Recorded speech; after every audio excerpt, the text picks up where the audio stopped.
Since the last time I did a Twitter hot takes video, a lot has happened in the NBA community. A lot has happened in the NBA world. We had the NBA draft, we had free agency start, a lot of big trades happened in the league. A lot has happened, and the landscape in the NBA is clearly changing. And with that being said, a lot of our perceptions are changing. A lot of our expectations are changing with that. And I know a lot of y'all got some hot takes, you know what I'm saying? A lot of y'all have some thoughts that you guys want to get out there, and I want to use my platform to elevate those takes and put it on a pedestal. Today we're going to look over some of your hot takes, react to it, let me see if I agree, let me see if I disagree, and just have a conversation, man. But before we get started, shout out to the sponsors of this video, Manscaped. Look, man, it's Thanksgiving, a holiday centered about being thankful for the things in your life, and I think it's time to be thankful for that thing in your life, you know what I'm saying, and take care of it. That joke is so bad. Today I'm here to present to y'all the Performance Package Kit, a kit that has so many things in it that I'm honestly impressed. Of course, we got the new Lawnmower 3.0 waterproof trimmer with advanced skin safe technology, so you can groom in safety. And then we got the crop preserver and the ball toner, so you can smell right down there. And then we got the weed whacker nose and ear hair trimmer, which feels great when you use it. And then we got the Shears 2.0 kit that comes with a nail file, grooming scissors, tweezers, and a nail clipper. And for a limited time, y'all can get 2 free gifts, one being a travel bag and another being some anti-chafing boxers that are actually really nice. I use them as much as I can, obviously when they're clean. Go to manscaped.com to get 20% off your order, plus free international shipping, plus the 2 free gifts I just mentioned when you use the promo code BSouls on their website. Once again, shout out to manscaped.com for sponsoring this video. Links will be in the description, but with that being said, let's get going. Alright, so the first tweet I want to cover today is by a podcast friend of mine, DKM. Now, he brought this up in the podcast episode he was in, and we kind of dived into it. But you know what? We didn't really come to a conclusion, and he thinks I'm ducking this take, so let's go ahead and get right into it. Let's read off his take. Shane Larkin is as good or better than Trae Young. They are both undersized guards with comparable 3-point shooting ability. If Shane Larkin was on the Hawks, he'd give you similar all-star level production, whereas Trae wouldn't be able to handle the physicality of the EuroLeague. Oh man, a lot to unpack here, a lot to unpack. Number one, I don't think Shane Larkin and Trae Young have the same shooting ability. There was never a moment in Shane Larkin's NBA career that he ever showed shooting ability close to Trae Young's. His best 3-point shooting year was in his last year in the league all the way in 2018 when he averaged 36% from 3 on just 4 threes a game, and that is just per 36 numbers. Trae Young last year averaged 36% from 3 on 10 threes a game without any per 36 scaling. And with all due respect to the EuroLeague, in the past couple of months, I've actually gained more respect for the EuroLeague, especially after the conversation I had with DKM. The fact that Shane Larkin is doing what he's doing in the EuroLeague, I think says more about the EuroLeague and the competition there compared to the NBA than that does about the NBA having weaker competition or being easier to play in. And I understand that some play styles will succeed more in the EuroLeague than it does in the NBA. But it'd be different if it was like Luka, who played in the EuroLeague first and we never saw how he played in the NBA, comes into the NBA and dominates. With Shane Larkin, he was homegrown in the US, he played in the NBA first, didn't succeed there, went to the EuroLeague, went overseas, and played better there. And there are a lot of NBA players who have done the same thing because they would succeed more in the EuroLeague than in the NBA, where the competition is better and harder. But man, I know DKM is a big EuroLeague fan, and to each is their own. Maybe I need to read up more on the EuroLeague, but I can't agree. I can't agree with this take. And until further notice, I think, with all due respect, DKM, I think this is a bad take. Tweet number 2 comes from Lowe's Burner. And I respect you for specifically making the Killian Hayes take, especially, I saw what you quote retweeted, bruh. Shout out to the Twitch. Follow me on Twitch. And he says that Killian Hayes will be first or second in Rookie of the Year race because of the opportunity he will have to put up numbers. Now, before I say what I say, the reason I didn't do a winners and losers of the NBA draft video is because I am honestly not too experienced with watching college basketball and looking at NBA prospects.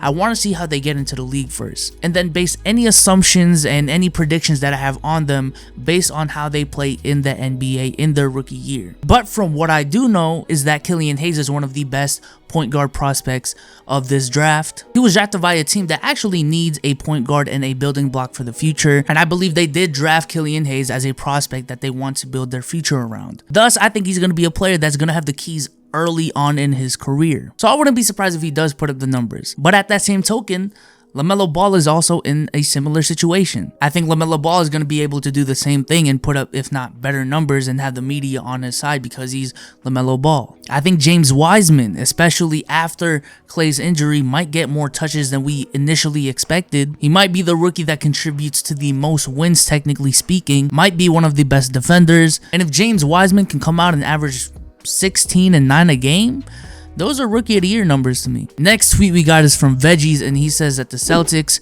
are the 2021 champions and made it to the conference finals 2 out of the last 3 years, and finally got a big that can rebound with championship experience. Now, I think you're gassing Tristan Thompson a little bit too much to say he's a big that can rebound with championship experience. I know technically he is that, but the way you just worded it seems like I think you're kind of overrating him and just overhyping him a little too much with that wording. But when you bring up the fact that they've made 2 out of the last 3 conference finals, technically 3 out of the last 4 Eastern Conference finals, I just don't hold that much at all. I'm not gonna lie. And at the end of the day, it's just gonna come down to matchups. And what you said right here applied last year when they made the Eastern Conference Finals 2 of the last 3 years prior to last year. Yet they didn't make it to the finals. Am I saying they can't make it to the finals? No. I think they have a chance of making it to the finals. But with this as a reason, I can't go. I can't go. Next tweet we got is from Jeff, and he says Gordon Hayward was a good signing and they will make the playoffs. Good experience for LaMelo, as we saw with the Heat. Culture is very important, and establishing that culture with cap space that would not sign any big name free agents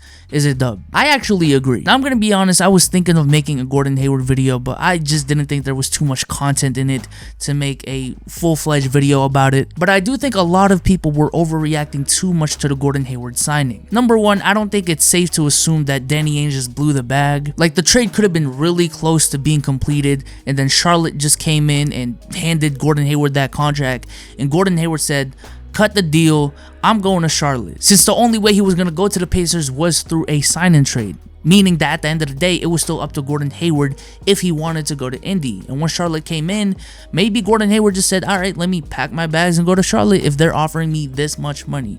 That's not on Danny Ainge's fault. And number two, for the Charlotte Hornets, yes, they overpaid for Gordon Hayward. I think that's a fact. Gordon Hayward, for the last 3 to 4 years, has not played at a level that deserves $30 million a year for the next 4 years. However, the Charlotte Hornets, they're not a team that free agents want to go to every single year. So they're going to have to overpay and compensate in order to get these free agents to come. And let's just keep it a buck, let's keep it a bean. Gordon Hayward coming to the Charlotte Hornets is one of the biggest free agent signings of their franchise history. And even the potential of what Gordon Hayward could bring to that team is much better than any free agent they could have gotten this year. And like Jeff said, Gordon Hayward is not going to take you to the promised land, right? Y'all are probably going to be a first round exit. But the Charlotte Hornets are a team that just wants some winning culture instilled in that franchise. They just want a culture instilled in that franchise. And if Gordon Hayward can come in, if LaMelo Ball can come in, and if Gordon Hayward can come in and LaMelo Ball could come in and establish some sort of culture and even push for the 8th seed, I think in the long run, that's going to create a culture that people will buy into. And that is something this franchise needs desperately. So I actually think the Gordon Hayward signing was a good signing on their part. The next tweet we got is from Totally Joey, and he says that the Suns will be better than the Warriors this season. I actually agree, especially now that Klay Thompson is out with a torn Achilles. I haven't had the time to address that situation on this channel, but prayers up, man. Prayers up to Klay Thompson. It's been a rough year. It's been a rough couple of years for Klay Thompson in terms of sports injuries. But comparing the Suns to the Warriors specifically, I see the case. I think in terms of star power, while Stephen Curry is by far the best player out of these two teams, and I wouldn't call them a big three, but the Suns' 3 best players being Chris Paul, DeAndre Ayton, and Devin Booker, in my opinion, is a better top 3 than what the Warriors have with Stephen Curry, James Wiseman, and Draymond Green. And I haven't particularly looked at Phoenix's roster in depth, but I'm pretty sure they also have more depth than the Golden State Warriors. So maybe the Warriors are still better, but I really do think the Suns, at least they should be, right? They should be one of the better teams in the Western Conference this upcoming season. There really shouldn't be any excuses anymore aside from crazy injuries happening. The next tweet we got is from Jaybird Gaming. Shout out to Jaybird Gaming. Shout out to the Twitch. Links will be in the description. Discord will be in the description.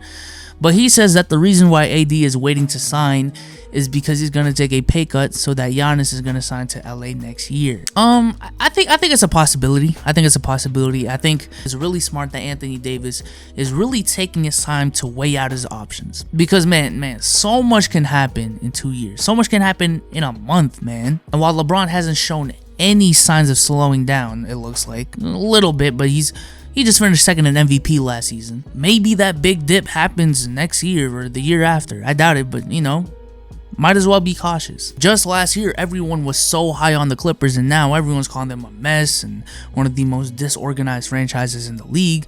But going into last season, that was not the case at all with the narrative. That was not the case at all. And maybe it also depends on what Anthony Davis wants to structure his career to be. Maybe he knows that if you're going to play with LeBron for the next couple of years, for the next 4 years, you're probably not going to get most of the credit when it comes to these championships. That's just how it is when you play with LeBron, whether it's a good thing or a bad thing, whether it's true or not. I think that's just the case. That's just the case. And maybe 2 years down the line, he wants to go to a situation where he's going to get more credit for his rings.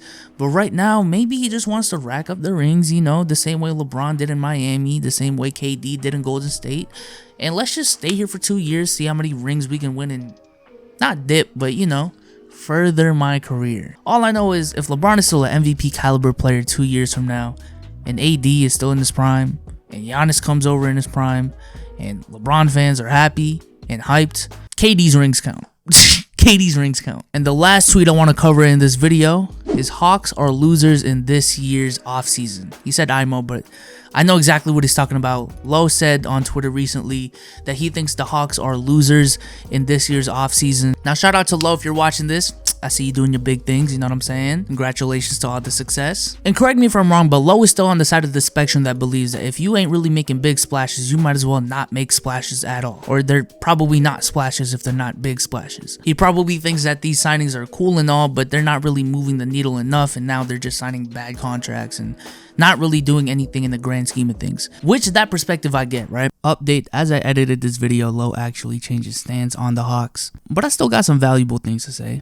At least, I would think. But I feel like what the Heat have shown specifically, and even teams like the 2016 Celtics, is that in order to make these big moves, yes, it's going to be important to have the proper cap space and the proper assets on deck. But at the end of the day, you can have all the cap space in the world. You can have all the assets in the world. But if the player you want to trade for does not want to play for your franchise, or if the free agents out there do not want to sign with your team, that is for nothing. And that is something that I believe teams like the Charlotte Hornets and the Atlanta Hawks are taking into consideration when they make these moves. You know, we're probably going to be a first round exit, but let's try to build a winning culture. And especially with the play-in tournament, the bar has been lowered to establish that winning culture, because once you make it to the play-in tournament, then you technically made the playoffs, and that's a big morale booster. And the moves that the Hawks made this offseason, yes, they didn't get a star to play with Trae Young or anything like that. They're probably going to be a first round exit, but it's definitely a step in the right direction. Look, Atlanta in general,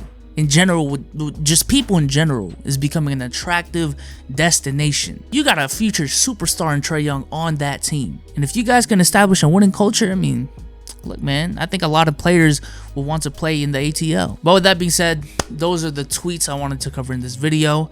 Follow me on Twitter if you want to be featured in a future iteration of this series. Shout out to everyone that replied on the tweets. Y'all know the drill, man. I'm out. Peace.